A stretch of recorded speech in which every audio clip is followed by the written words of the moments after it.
సుమన్ టీవీలో మీ business promotions కోసం ఈ కింది నెంబర్ను సంప్రదించగలరు.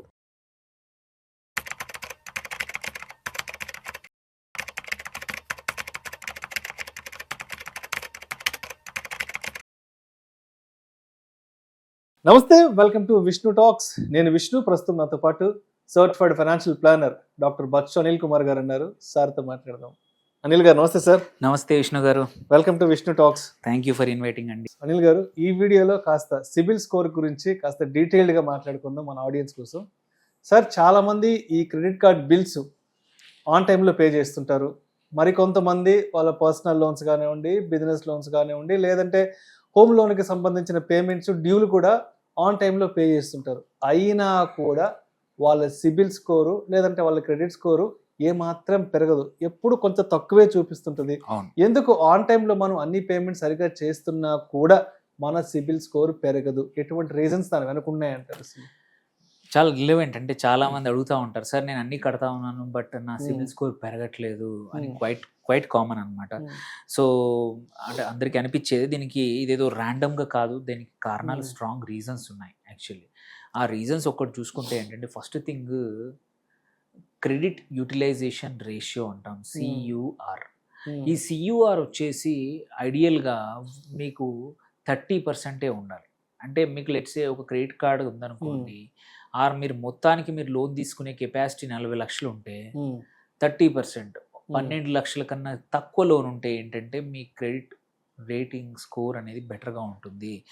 నువ్వు 70-80% ఉండి 80 నుంచి 70కి తెచ్చినా, 70 నుంచి 60కి తెచ్చినా మీ సియుఆర్ ఇంకా 30కి చాలా ఎక్కడో దూరంగా ఉంది. అదే 30కి దగ్గరలో ఉంటే ఏంటంటే మన రేటింగ్ అనేది పెరుగుతుంది. అందుకే అది వెరీ ఇంపార్టెంట్. సో మరి దీనికి ఏం చేయాలనే క్వశ్చన్ వస్తుంది, చాలామంది అడుగుతూ ఉంటారు. వస్తే యాక్చువల్లీ సెకండ్ కార్డు తీసుకొని నీ ఫస్ట్ కార్డుది డైల్యూట్ చేయడం. So let's say first card ఒక 5 లక్షలు ఇచ్చింది, అందులో మీరు 4 లక్షలు వాడేశారు. అప్పుడు మీ సియుఆర్ ఎంత? 80%. మీ ఆబ్వియస్లీ మీ క్రెడిట్ హిస్టరీ, క్రెడిట్ స్కోర్ అనేది దెబ్బతింటుంది. ఇంకొక కంపెనీ వచ్చేసి ఇంకొక 5 lakhs ఇస్తాము అన్నారు. సెకండ్ 5 lakhs తీసుకుంటే ఏమవుతుంది? ఇంతకుముందు 5, ఇప్పుడు 5, 10 lakhs. ఇంతకుముందు కార్డులో 4 lakhs ఉంది, దాన్ని కుదిరితే సెకండ్ కార్డుకి ఒక 2 lakhs ట్రాన్స్ఫర్ చేస్తే రెండిట్లలో కూడా 10 లక్షలకి నీకు ఎంత? 4 లక్షలే వాడారు, which is 20%. Okay. So 40%. So అట్లా ఇంతకుముందు ఏంటి 80% ఉండింది, 80% నుంచి 40% సియుఆర్కి వచ్చింది. So in the whole important ఏంటంటే సియుఆర్ తగ్గ చేసుకోవడం వల్ల ఆన్ ద హోల్ ఒక కార్డు మీద కానీ ఒక లోన్ మీద కానీ నీ కేపబిలిటీ వల్ల కూడా నీకు అనేది క్రెడిట్ స్కోర్ పెరుగుతుంది. చాలామంది మనకు తెలియకుండా మనం ఒకటే కార్డు మీద మొత్తం ఫుల్ వాడేసి ఉంటాం, దాన్ని 50%కి తెచ్చినా కానీ యూజువల్లీ స్కోర్ పెరగదు. That is first. సెకండ్ ఏంటంటే kind of loans also important. Personal లోనా, బిజినెస్ లోనా, హోమ్ లోనా, దీన్ని బట్టి నీ యొక్క క్రెడిట్ స్కోర్ పెరుగుతుందా లేదా అనేది తెలుస్తుంది. ఎగ్జాంపుల్, పర్సనల్ లోన్కి నువ్వు తీసుకున్నావు అనుకోండి, నీ దగ్గర ఉన్న వాటిలలో ఆబ్వియస్లీ స్కోర్ తగ్గుతుంది, ఎందుకంటే అన్సెక్యూర్డ్ లోన్. ఓకే, నువ్వు ఒక 20 లక్షల పర్సనల్ లోన్ నీ మీద ఉంటే అంత తొందరగా ఈ స్కోర్ తగ్గాలంటే కష్టం. అదే ఒక హోమ్ లోన్ ఉండింది అనుకోండి, which is asset backed loan, అలాంటప్పుడు అంత ఎక్కువ క్రెడిట్ స్కోర్ ఇంపాక్ట్ అవ్వదు. సో అందుకే kind of loan also very important. So కొన్నిట్ల స్కోరు మంచి వాటిల్లో పే చేస్తే ఏంటంటే క్రెడిట్ స్కోర్ కూడా మెరుగవుతుంది అనమాట. సో ఇంకోటి, అవసరం లేకుండా చాలా మంది లోన్లు తీసుకుంటూ ఉంటారు. అవి తక్కువ రేట్ వస్తుంది కదా, 7%, 8%, దానివల్ల కూడా మీరు ఇబ్బంది పడుతూ ఉంటారు క్రెడిట్ స్కోర్ వల్ల. చాలా మంది ఇష్టం వచ్చినట్టు క్రెడిట్ కార్డులు వాడేసేసి వాళ్ళు బ్యాంక్ వాళ్ళు ఫోన్ చేస్తుంటే ₹1,00,000, 2 లక్షలు ఉందంటే, లేదు నేను 50,000 కట్టి సెటిల్ చేసుకుంటారు, నా దగ్గర 30,000 ఉన్నాయంటే కూడా ఈ సెటిల్మెంట్లు కూడా చాలా ఉంటాయి. ఇక్కడే చాలా పెద్ద ఫాల్ అయిపోతుంది క్రెడిట్ స్కోర్ అనేది. ఫాలో అవ్వడమే కాదు, చాలా సంవత్సరాలు రికవర్ అవ్వదా, అది చాలా మందికి తెలియదు. అందుకోసమే ఫస్ట్ అవసరం ఉన్న చోట తప్ప అనవసరంగా తీసుకోకూడదు. అట్లాగే మోస్ట్ ఇంపార్టెంట్ థింగ్ ఏంటంటే, ప్రతిసారి ఎవరైనా కార్డు కానీ లోన్ ఇస్తా అంటే మాటికి డీటెయిల్స్ ఇవ్వకూడదు. ఎందుకంటే ఎన్నిసార్లు ఎక్కువగా అప్లై చేస్తే అంత ఎక్కువగా క్రెడిట్ స్కోర్ తగ్గిపోతుంది.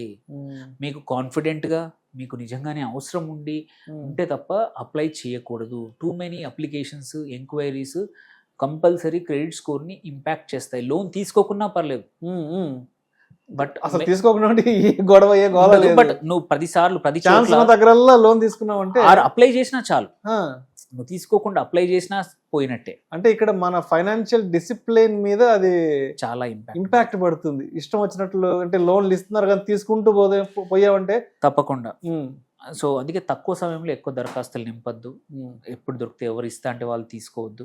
కొంచెం అవసరం ఉంటే తప్ప తీసుకోవాలి. ఇంకొక మేజర్ తప్పు అందరు చేస్తారు, పొడగొట్టుకుంటారు. ఏంటంటే కోఅప్లికెంట్ అయిపోతారు, గ్యారంటీగా అయిపోతారు. ఫ్రెండ్స్కో ఫ్యామిలీకో, అరే నా ఫ్రెండే కదా, నా కజినే కదా, నా బ్రదరే కదా, ఈ క్రెడిట్ కార్డ్ దాన ధర్మాలు చేస్తుంటారు. ఒక్క పేమెంట్ వాడు చేయకపోతే వాడి వల్ల నీ లైఫ్ క్రెడిట్ హిస్టరీ అంతా దెబ్బతింటుంది. అంటే ఇవి ఎక్కువగా ఎక్కడ జరుగుతుంటాయి అంటే ఫ్రెండ్స్ పెళ్ళిళ్ళప్పుడు ఆ ఫ్రెండ్స్ ఏదైనా షాపింగ్ చేసుకోవడానికో, ఇంట్లో ఏదైనా హోమ్ అప్లయన్సెస్, ఏసీలు కొనుక్కోవడానికో, రెఫ్రిజిరేటర్లు కొనుక్కోవడానికో ఎక్కువ ఫ్రెండ్స్ నుంచి క్రెడిట్ కార్డులు తీసుకుంటుంటారు చాలా మంది. అవును, అలాంటప్పుడు ఇలాంటి ఇబ్బందులు ఎక్కువగా జరుగుతూ ఉంటాయి అన్నమాట. సో ఇంకొకటి ఏంటంటే ఆదాయం ఎంత ఉందో అంతే తప్ప రుణభారం ఉండాలి. కానీ ఎటువంటి సంబంధం లేకుండా ఇష్టం వచ్చినట్టు రుణభారం తీసుకుంటే కంపల్సరీ క్రెడిట్ ఇంపాక్ట్ అనేది హిస్టరీ అనేది అవుతుంది. అండ్ అందుకే క్రెడిట్ రిపోర్ట్ అనేది చెక్ చేసుకోవడం చాలా ఇంపార్టెంట్. ఆర్బీఐ ప్రతి ఒక్కరికి సంవత్సరానికి ఒకసారి క్రెడిట్ రిపోర్ట్ చెక్ చేసుకోవడానికి ఫ్రీగా ఒకసారి అవకాశం ఇస్తుంది. దానిపైన అయితేనే డబ్బులు కట్టాలి. సార్ అది కూడా మాటికి ఎక్కువ సార్లు చెక్ చేసుకుంటే కూడా అక్కడ కూడా కొంత ఇబ్బంది అయ్యే అవకాశం లేదు. ఈ రిపోర్ట్ డౌన్లోడ్ చేసుకొని లాగిన్ చేసుకొని ఒకసారి చూసుకుంటే పర్లేదు. మాటికి చేస్తే మాత్రం ఇబ్బంది అక్కడ కూడా. సో అందులో అడ్వాంటేజ్ ఏదైనా లాగిన్ చేసుకొని మనం పొరపాట్లు దొరలాయా, ఏవైనా మనం డబ్బులు కట్టినా కట్టలేదా చూపిస్తున్నాయి, ఇవన్నీ తెలుసుకొని స్కోర్ పెరగడానికి నిపుణులు చాలా మంది ఉన్నారు. ఇంతకుముందు అదొక ప్రొఫెషన్ అయిపోయింది. సిబిల్ స్కోర్ పెంచడానికి కూడా కొద్దిమంది నిపుణులు ఉన్నారు. ఎలాంటి స్ట్రాటజీ వాడితే స్కోర్ పెరుగుతుంది అనేది చెప్తా ఉంటారు. సో దాన్ని వాడుకొని చెల్లింపుల టైమింగ్ అనేది చాలా ఇంపార్టెంట్. ఫస్ట్ ప్రయారిటీ దానికి ఇవ్వాల్సిందే, లేకపోతే మీ హిస్టరీ ఇంపాక్ట్ అవుతుంది. పొరపాట్లు కూడా ఎలా ఉన్నాయో ఈ అట్లాంటి ఎక్స్పర్ట్స్ని కనుక్కొని మాట్లాడితే వాళ్ళు మీకు సాల్వ్ చేస్తూ ఉంటారు. అండ్ ఆర్బీఐ మార్గదర్శకాలు ఏవైతే ఉన్నాయో వాటిని ఫాలో చేసుకుంటే, ఉచితంగా చెక్ చేసుకుంటే ఇబ్బంది ఉండదు. సో అన్నిటికన్నా ఇంపార్టెంట్ స్కోర్ పెరగాలంటే మాత్రం ఆర్థికంగా మంచి క్రమశిక్షణ ఉంటే తప్ప వేరేవే ఉన్న టెంపరీ అతుకులు మాత్రమే. పర్మనెంట్గా సేఫ్టీ, మీ తక్కువ స్కోర్, తక్కువ అంటే ఇబ్బందులు వచ్చి మ్యాక్సిమం స్కోర్ ఉండాలి అంటే మాత్రం క్రమశిక్షణ లేకుంటే అవ్వని పని. సో నిపుణుల సలహాలు తీసుకోవాలి, రెగ్యులర్గా రిపోర్ట్ చూస్తూ ఉండాలి, అప్పుడు ఇబ్బంది లేకుండా ఉంటుంది. అన్నిటికన్నా ఇంపార్టెంట్ సియూఆర్ మంచిగా మేనేజ్ చేయాలి. 30% కన్నా ఎక్కువ పోనీయకుండా చూసుకొని 2-3 కార్డులు తీసుకున్నా షోర్ షార్ట్గా డైవర్సిఫై చేస్తే ఏంటంటే మీకు 50 లక్షల ఎలిజిబిలిటీ ఉన్నా మీరు 12 నుంచి 20 లక్షల కన్నా ఎక్కువగా వెళ్ళకుంటే మీకు ఎటువంటి ఇబ్బంది రాదు.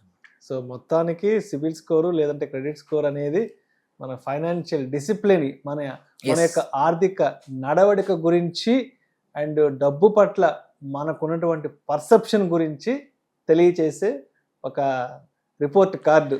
మనం స్కూల్లో మనం ఎంత బాగా చదువుతామంటే మార్కులు చూసినట్టు ప్రోగ్రెస్ రిపోర్ట్. లైఫ్లో మనం ఎంత బాగా డబ్బులతో కానీ ఎలా ఫైనాన్షియల్ మేనేజ్మెంట్, పర్సనల్ ఫైనాన్స్ బాగా మేనేజ్ చేస్తున్నామా లేదా అని చెప్పడానికి మార్కులే క్రెడిట్ స్కోర్ అన్నమాట. అందుకే ఈ మధ్య చాలా మంది క్రెడిట్ స్కోర్ ని పట్టుకొని కూడా పిల్లని ఇవ్వట్లేదు అన్ని కనుక్కుంటున్నారు. అబద్ధాలు చెప్పడానికి లేదు. నువ్వు ఎంత చెప్తే అంత చెప్పేది కాకుండా నువ్వు క్రెడిట్ రిపోర్ట్ డౌన్లోడ్ చేస్తే అంతా నీ చిట్టా అంతా బయటపడుతుంది. నీకు ఎన్ని చోట్ల లోన్లు ఉన్నాయి, ఎన్ని క్రెడిట్ కార్డులు ఉన్నాయి, ఎన్ని టైంకి కడుతున్నావు, టైంకి కట్టట్లేదు, అన్ని కూడా క్లియర్ గా చూసే వాళ్ళకి తెలిసిపోతుంది. అండ్ ఈ మధ్య కొన్ని జాబ్స్ కూడా కొన్ని కంపెనీస్ బ్యాక్గ్రౌండ్ వెరిఫికేషన్ కింద మన సిబిల్ స్కోర్ కూడా చెక్ చేస్తున్నాయంటే ఏంటి అసలు ఈ కుర్రవాడికి ఆర్థిక క్రమశిక్షణ ఎలా ఉంది, ఇతని ఫైనాన్షియల్ బిహేవియర్ ఎలా ఉంది ఏంటనేది కూడా కొంత బ్యాక్గ్రౌండ్ చెక్ చేసుకుంటున్నారు కంపెనీస్ కూడా. అవును, ఎందుకంటే కంపెనీలు కూడా ఒక రిసోర్స్ అంటారు. ఇంతకుముందు ఎంప్లాయీలు అనే దాన్ని బట్టి ఇప్పుడు రిసోర్సెస్ అయిపోయింది. ఆ రిసోర్స్ అనేది ఎఫిషియెంట్ గా డబ్బులు యూజ్ చేసుకుని క్యాపిటల్ యూజ్ చేసుకోవాలి. ఇచ్చిన డబ్బుల్ని జాగ్రత్తగా ఉంచాలంటే వాడికి డబ్బు మీద ఉన్న కంట్రోల్ దృక్పథం అవన్నీ తెలుస్తాయి నీ యొక్క సిబిల్ స్కోర్ వల్ల. సో అందుకోసమే బ్యాంకులు కూడా, అసలు బ్యాంకులే కాదు కంపెనీస్ కూడా ఆ స్కోర్ చూసే నిన్ను హైర్ చేసుకుంటున్నాయి అన్నమాట. సో మొత్తానికి సిబిల్ స్కోర్ అనేది మన బతుకు చిట్టా. ఎస్, మన డబ్బులతో మనం చూసే పనిచేసే పనిలో ఒక చిట్టానే CIBIL score. Thank you sir, thank you so much Anil garu. Thank you అండి.